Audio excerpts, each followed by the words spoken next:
All right, you're welcome back. Thanks for still being there. We have joining us this morning on this discussion segment Prince Wale Oyekoya. He's the chairman, Agric, Lagos Chamber of Commerce and Industry, and he's also an agricultural consultant. Good morning, sir. Good morning. And welcome. Thanks for joining us again today. You're welcome. Yes. Now, when we're talking before we came back, we're talking about Nigeria being blessed. You know, in the past, that was our glory. We were known as farmers in the country, and we still have our history, pictures to show to the new generation that once upon a time, we had pyramids made out of granite, we had the cocoa, and of course, the late sage, Obafemi Awolowo, we all know the story of what he did with cocoa for his people, free education, and some of the buildings that were built from cocoa still stand till tomorrow. And suddenly, if your petrol came and everything just went into the doldrum, what is the way forward? Where did we miss it? Well, agriculture has always been the mainstay of our economy in Africa, not only Nigeria. And we have been missing it. And maybe this time around, with what is really going on, we have to buckle up. And I've always been saying this for the past 3-4 years, that we need to diversify our economy. But they thought because we are not in the government. That's about 3-4 years ago. 4 years ago. Okay. I still remember some of the clips that with the way the oil sector is going in this world, we need to diversify our economy into agriculture, which happened to be our mainstay in the olden days. If you look at what happened in the past from the Obasanjo regime during the Operation Feed the Nation, it fed the nations. If you look at the Green Revolution during the Shagari regime, it fed the nations. If you look at the agricultural transformation agenda, it fed the nations.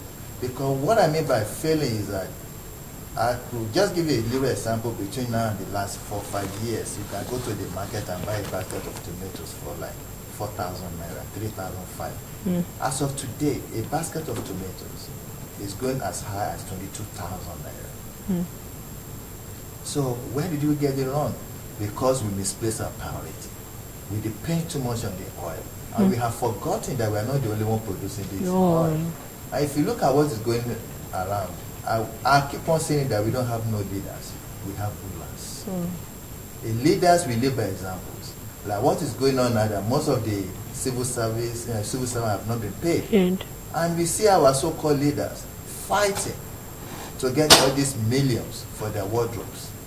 So that tells you that we don't have no leaders. We have ruler between servants and the boss. And who are the servants? Who are the rulers? Which are the politicians? So we need to get it right, and that is why we keep on saying that family farming will have been the only options for us. Family farming is just about people farming their backyard. Yeah, before we go into that, because that sounds more like a solution to these challenges. Let's still leave that for a while.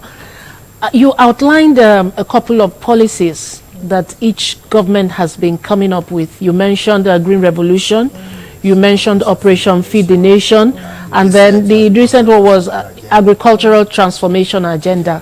Now we know that the government has good plans when it comes to agriculture. But why do you think that we still haven't gotten it right?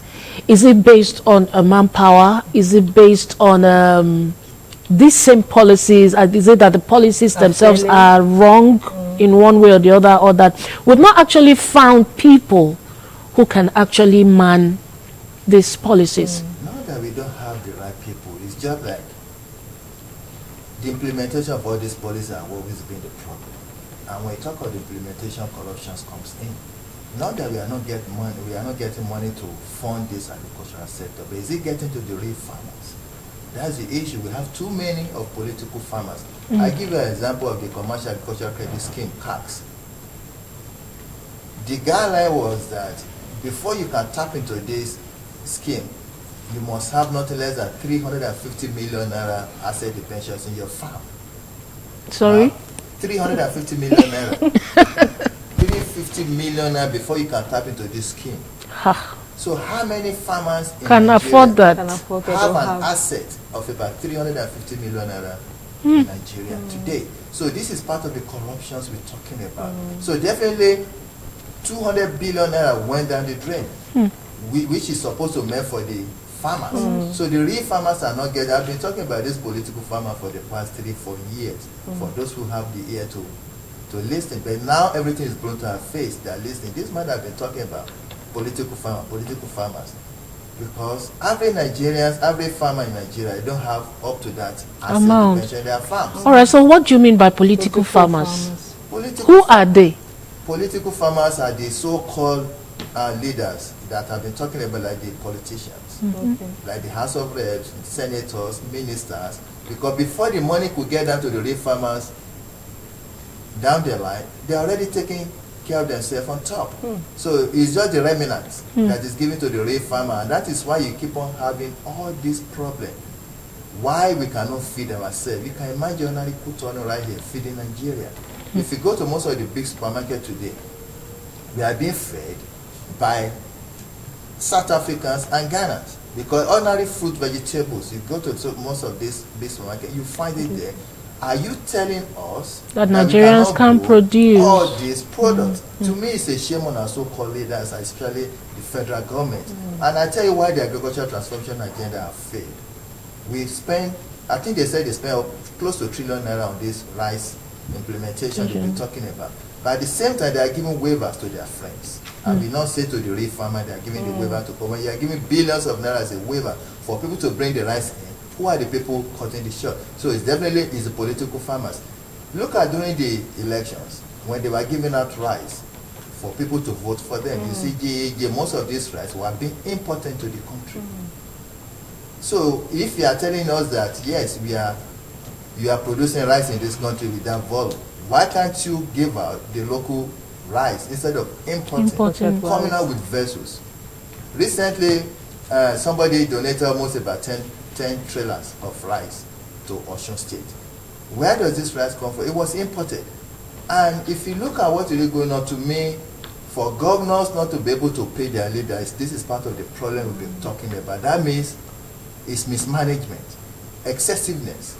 Because I see no reason why one person should be going with almost about 10, 12 convoys of vehicles. How did you fuel it? All the drivers driving there, who is paying them? I just read in the newspaper that one of the ex-governors, 22 vehicles were recovered from his wives. 22 vehicles. Government vehicles. Government, our taxpayers' money. So the excessiveness has been too much. So they need to cut down the cost of governance. It's just too much. They have too many aides they didn't need. Are they even listening to this advisor they said they have? They don't listen, they just want the chairs. When these people could be productive somewhere else and reduce the cost of governance. So with what we are having now, we are talking of subsidy. The subsidy have never helped any masses. It's a very good intention, as I said, that we have so many nice policies. It's just implementation. The subsidy is supposed to help the masses like us in order to reduce the price of fuel in the pump. But when we look at it now, it's just the cabals that are really benefiting from all this subsidy of going to trillions of naira. Come on. Okay, now still talking about excesses. It's known that we produce so much when it comes to, you talk about going into supermarkets and getting fresh fruits or juices from outside the country. But we know that up till tomorrow, we still do not have a means of nursing the excess produce that we have in the country. If you move to the north, if you live in Edo, going to Edo State to the north, over in Benue State, which is known as the food basket of the nation, you see oranges. I told someone I was traveling through Benue State and I bought buckets of oranges for 50 naira, buckets of mango for 50 naira, and you see it's just rotting away. Don't you think it is part of the hunger that we suffer in the country? Well, definitely the problem of farmers in Nigeria have always been a post-harvest loss. There's no solid facilities. The government needs to provide a native environment. We are talking of infrastructures here. If there's no electricity, how are you going to store most of the fruit and vegetables we are talking about? That is why you see most of the ones that are being imported to the country are fresh, because they are coming from a climate where everything is normal. To me, nothing is normal in this country. It's only we see corruptions from everywhere, every corner. So the problem we are talking about, the government first of all need to provide the enabling environment where there could be good road. Look at what is happening with the insecurities now. Farmers are being killed by the herdsmen. The Boko Haram are killing the farmers in the north. So, and we depend, 70% of the food we eat in the southwest or in Lagos come from the north. So why can't our governors in the southwest, we have so many land, Osun still have no reason not to be paying their workers. Ogun still have no reason. Or you still have no business saying that they cannot pay their workers because they are surrounded by arable lands that have not been used. Put these people to work. Give them modern equipment. And this is where family farms, family farming comes in. It's a shame that a government or civils, all these civil servants cannot be paid. Calling attention of churches and mosques to donate food for them.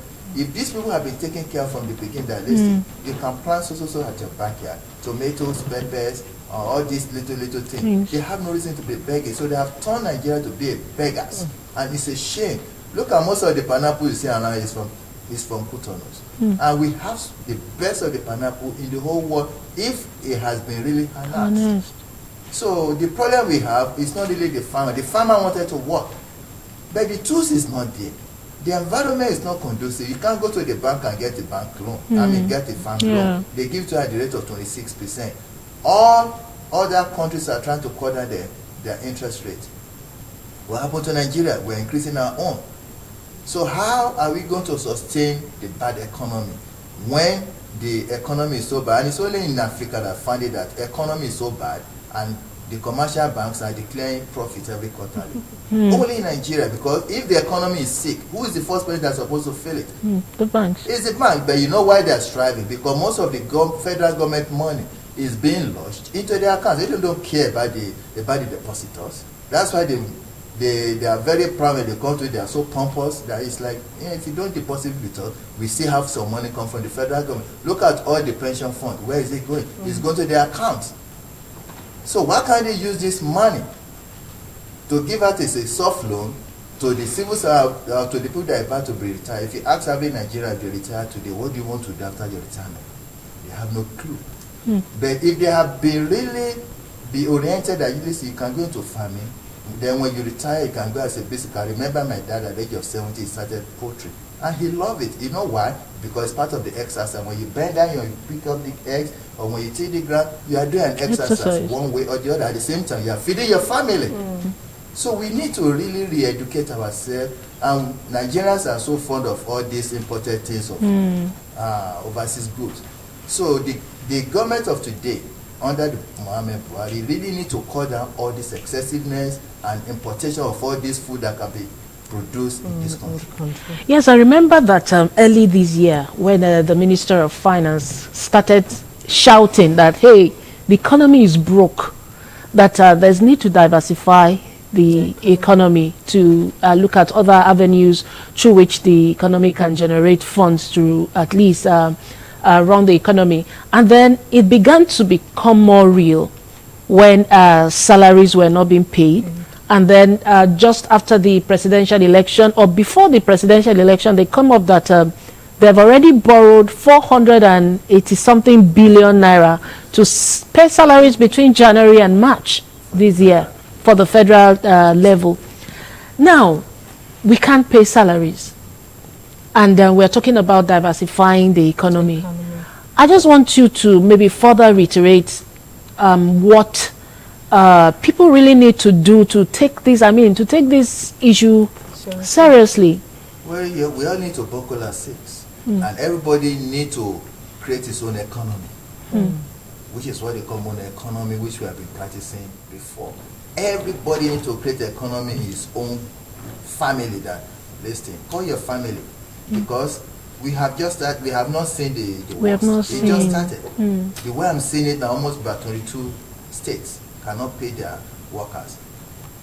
And at the same time, the federal government, because of the money they have borrowed, I don't even think they're able to pay for the next month or this coming month, because they already siphoned all the funds in the account. If you look at most of these, that's why I call them rulers. They are not leaders. If you look at 60% of most of the people that serve under Jonathan, they are no more in this country. When they did the mess, what did they happen? They get out. So I'm just advising the new government that listen, they say you shouldn't probe these people. These are money. Why are you not going to probe them? It's not their money. Probe them, or you give them maybe something like a soft landing. Return the money that you have stolen. It's Nigerian money. There's no sentiment. Nothing with Nigeria is that we are too sentimental. Why you be sentimental? These people does not care about you when they are in power.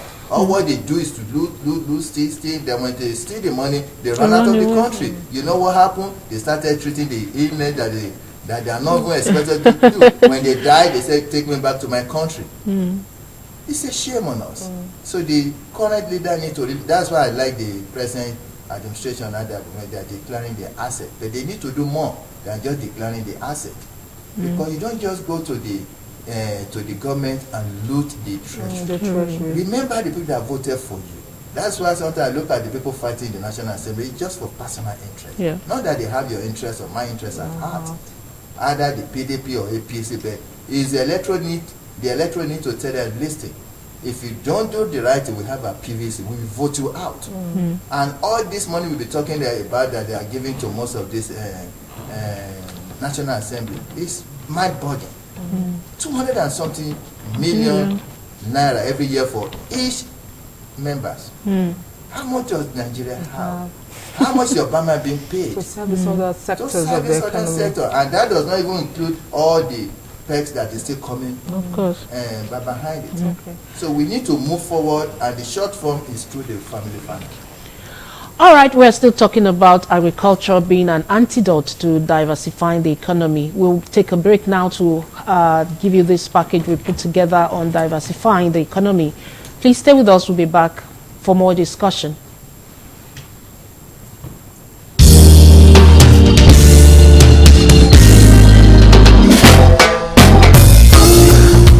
For over 4 decades, the Nigerian economy has mostly depended on proceeds from the sale of crude oil. This is at the expense of other sectors such as solid minerals and agriculture that hitherto contribute significantly to the economy of Nigeria. Diversifying Nigeria's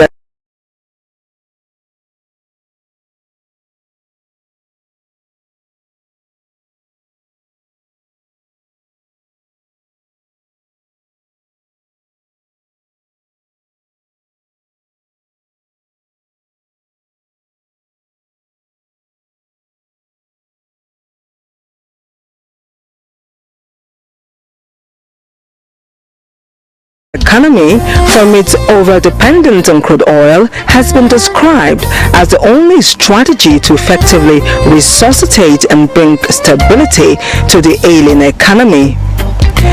The recent crash in crude oil prices, with its dire consequences on the value of the naira, foreign income earnings, federal and state budgets, was a clear pointer to the dangers of operating a mono-product economy. The pace of diversifying our economy should be increased, and this can only be achieved by moving away from oil to the non-oil sector to value-added sectors, industry and agro-business sectors. Agricultural manufacturing and the transport sectors have greater prospects of yielding huge revenue to the economy of the government should the commitment in creating the right environment to assist productivity, existing and prospective investors in these sectors. Only the pursuit of a committed diversification program away from this area. Dependence on crude oil will help bring stability to the economy. Back in the day, Nigerians' mainstay was agriculture. Nigeria was known for big-time cocoa, rubber, groundnut, and palm oil exportation. All the regions of Nigeria were hardly involved in agricultural production. And then petroleum was discovered. Agriculture was not merely shoved to the backseat, it even became an embarrassment to be identified as an agricultural worker in Nigeria. Agriculture became a synonym with a rural or country dwelling in poverty. Nigeria is now in need of an urgent economic diversification. The Nigerian government must now focus on providing infrastructure for the individual transformation of Nigeria. One of the ways to help diversify the Nigerian economy is for Nigeria to find areas of competitive advantage, and this will bring us back to agriculture. Indeed, if the type of adequate attention given to petroleum can be extended to mining, commerce, agriculture, tourism, and other sectors of the economy, the socio-economic status of the country will improve. There is no doubt that Nigeria has tremendous opportunities in mining and mineral extraction. The country has one of the best quality coal deposits in the world, with lowered sulfur content. Thus, Nigeria's tapped and untapped resources in all the nooks and crannies of the country should be given adequate attention by way of diversifying the nation's economy. This is with a view to reduce the country's dependence on imported goods, improve industrialization, reduce unemployment, and enhance the standard of living of her people.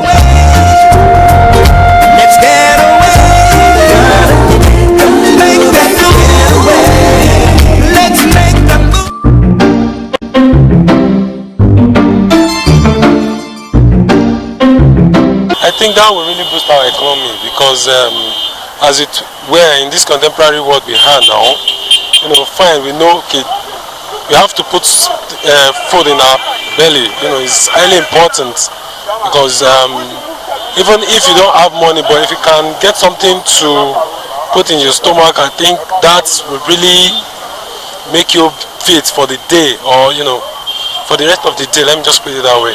If there is more agriculture in the nation, like the Boko Haram now, they are disturbing the north, and we know that major thing that comes from, like tomato, pepper, comes from the north. If they started it in some other states, it will boost our agriculture. The Nigerian government can find something to do about agriculture.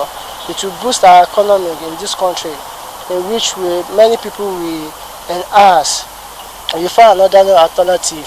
Instead of looking for collar job, they will see something to do without. I think if government can encourage those farmers, I think it will boost our economy in this country. It should. If you look at the personal economies of individuals, getting involved in agriculture boosts their personal economy.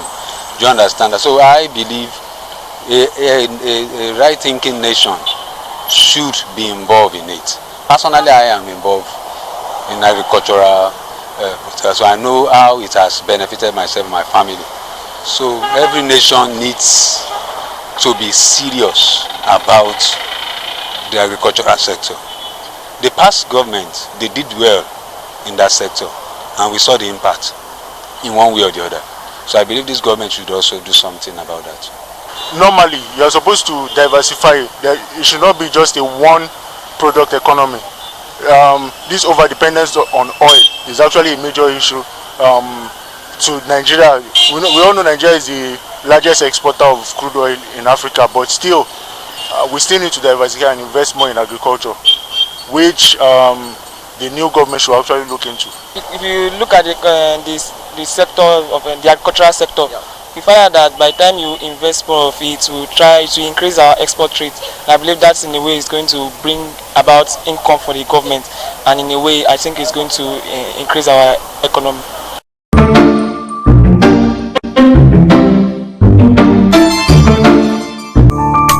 Hey, when was the last time you called your mother? Recently, right? But when was the last time you called the rest of your family? Or your friends from school?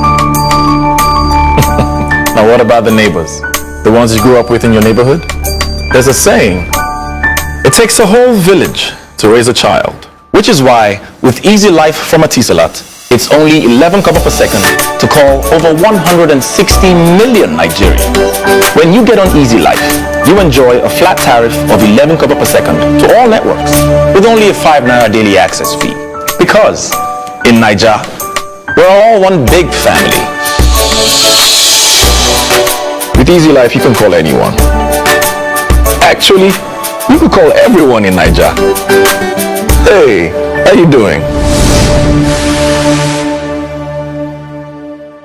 Etisalat, now you're talking. You're welcome back. It's still AM Chats, and we still have our guest here in the studio, Prince Wale Oyekoya. And we're still talking about using agriculture to diversify the economy. All right, now let's look at it practically. How can agriculture be used to diversify the economy? If you look at our vice president was last week, he said about 100 million Nigerians live under poverty, which was portrayed by the World Bank research. And if you look at agriculture, it contributed about 30 to 40% of African GDP, not only in Nigeria, and about 70% of employment. That was in the olden days, because most of what we really depend on that used to be our pride, like the granite pyramids, cocoa, rubber, have been totally reduced, if not totally eliminated. So the only way that we can, the short form right now, that we've been telling the new government is to really encourage family farming. Because if you look at the genesis of Nigeria, not only Nigeria, even in Africa, 80% of the farmers we have today, they are in the rural areas. If you can try to reduce the exodus of people coming to the urban area, it's going to help a lot by providing modern tools for farming. And if you look at family farming, it doesn't require too much money. That's why we say mechanization of our agriculture is good. But I really ripe for it in Nigeria because of our corruptions. Because was it not the last administration, they went to import almost about $1 billion rice milling machines. That is not effective. They have been underutilized because the farmers have not been able to produce this rice for them to mill. So why going to buy all these Tractors gigantic before exactly. So definitely the way of our corruptions is through this mechanism that they are, when they talk about billions of dollars, billions of naira, but it's not really trickling down to the real farmer. So let this government encourage family farming, and there are so many ways they can really fund it. They used to have some money for poverty alleviations. They can use the money for the poverty alleviation for family farming, and it doesn't require more. All what they need is seeds and little modern tools. And let us challenge our National Assembly members that all these constituency assembly allowance they are giving to, what are you doing with it? It shouldn't be during the election time that they be trying to be distributing sewing machines or cadre or digging boreholes. You understand? So let us challenge our members, our leader. Listen, the constituency allowance we are giving almost about 40 million naira per quarter. They put this money in their pocket. And they used to oppress the poor. So let us challenge them that, listen, use the money for our community, let the family farming take up. Then we have 774 local governments. They can take this produce to the local government maybe on weekends. If you look at most of the local governments on weekends, what do? They rent it for a party, for people to come and do party. But you can, if it is just Saturday or Sunday you want to set aside, they do it abroad. They do it in China, in US, they call it flea market. When you eat, you have excess, you bring it to the community. That way, the price will be automatically reduced. So it's only sometimes when you give a government template of what to do, or you give them a proposal, what do? They take it and give to their friend who cannot even implement some of this. That is most of the problem we are having in this country. They will not give the job to the right people to do. So they say you go and bring the proposal. I'm not going to make mention. I remember this comment. So they asked me to go and I said I'm tired of writing proposals. At the end of the day, what happened? You just remove my name and give it to your friend, and your friend will not be able to implement. That is the kind of the problem we are having in this country. So I think the only way out is for this government to encourage family farming, because family farming will create employment. It's going to increase our value chain, our food value chains, and it's going to put more food to people's table, and it's going to reduce all this hooliganism. And mind you, family farming does not mean that you should be tilling the ground. Some people can be doing that, and some people will go into processing, and some people can be marketing. This is what they call total package of value chain. But we have not been really encouraged with our value chain in this country. How many value chain do you have? We just produce and consume. Now, when you talk of when you talk of family planning, you know, are you talking about actually doing it in the urban areas or in the rural areas? Because urban areas, when we live in, we have the whole compound cemented and all that, and you're talking about having a farm in our backyard. How do we do that? It's mostly in the rural area, but you can practice also in the urban area. Because if Fashola could come up with an initiation that we should be planting trees, the same way, if you go to most of these Indonesian countries that came to borrow to take our seed for the oil palm, if you go most of their cities, like they plant economic tree, which is like the oil palms, almost everywhere. So the same thing in the urban areas. Even if you hang the flower pots, if you can hang it at your balcony, if you don't have anywhere at the back, as long as there's a light coming in and you can be wetting it, if it is ordinary tomatoes or pepper, you could go and try, it's going to grow. You understand? Because it's just the sunlight and the water they need. So there are some people that live in Lagos that they still have some little backyard. If it's ordinary snaring, you wanted to start, you can just take 3 rings of tires, put some black soil in the ground, and you put it there. What do you give to them? Vegetables. And they live fine. Before you know it, they started laying eggs. Before you know it, they started producing. The same thing, you can plant tomato. If it is ordinary 4 or 5 seed, it can grow. You know, that one is enough for you to cook your food. If it is ordinary tomato, so there are so many things you can do in the urban area. But in the rural area, we have plenty of land. That's why I'm surprised that most of these governors cannot pay their salaries. Still talking about rural urban areas. Some years ago, I spent the holidays with my uncle who lived at the cantonment, Ikeja cantonment then. And the tomatoes and the vegetables, the green pepper that we ate was from the backyard, and it still continued the culture. And people around will come and pluck, and vegetables, I really did not know how he did it, but so luscious, big, it was really nice. And people around the other houses will come and ask us for vegetables. So I think it is really possible for us to have a farm in our backyard. But be that as it may, I want to ask, don't you think it is high time that we go back to the blueprint of the pyramids, the granite pyramids, and the rubber, and the cocoa, and the palm oil that we had? And I still want to find out, did we really have real mechanized farming then for us to have such pyramids? And if we did not, what do you think we need to do now so we can go back to our lost glory in agriculture? We don't have mechanization of agriculture at that time. What we have then was passion and dedications. Whatever you're going to do, if you don't have passion for it, you cannot succeed. You must have passion that this thing can grow. How does it grow? So you pay more attention to it. So in the olden days, we have passion. Our forefathers have passion. If you look at most of these Hausa then, when they are planting, we see them, they are so happy doing it, all their families doing. There's nothing like mechanization, there's nothing like tractor. So that's why I'm telling you right now that all this mechanization we are talking about today is all about corruption. It's not really helping us. So let us go back to our root, empower the family to do farming. In that way, we'll be able to have enough food to eat. Because all this kind of, we buying this, we buying that, the federal government is bringing all this kind of policy. It's not really helping the nation. It's not really helping us. They have failed us. That's why I say everybody should create his own economy, his own family. And that way, everybody should be able to feed their family. Okay. All right, thank you so much, sir, for finding time to join us for this discussion this morning. We've been discussing with Prince Wale Oyekoya. He's the chairman, Agric Lagos Chamber of Commerce and Industry, and is also a consultant agriculturist. Thank you again so much, sir.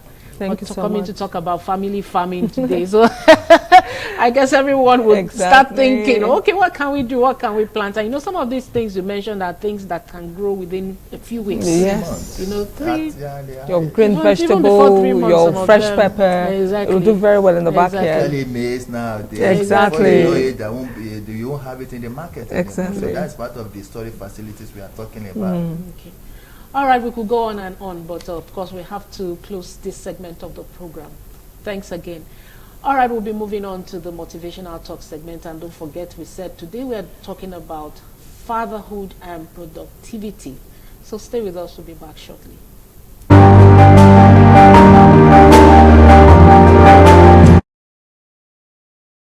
and me, you were always so close. I wandered lost in the dark. I closed my eyes to all the signs you put in my way. I walked every day further and further away from you. Ooh, Allah, you brought me home. I thank you with every breath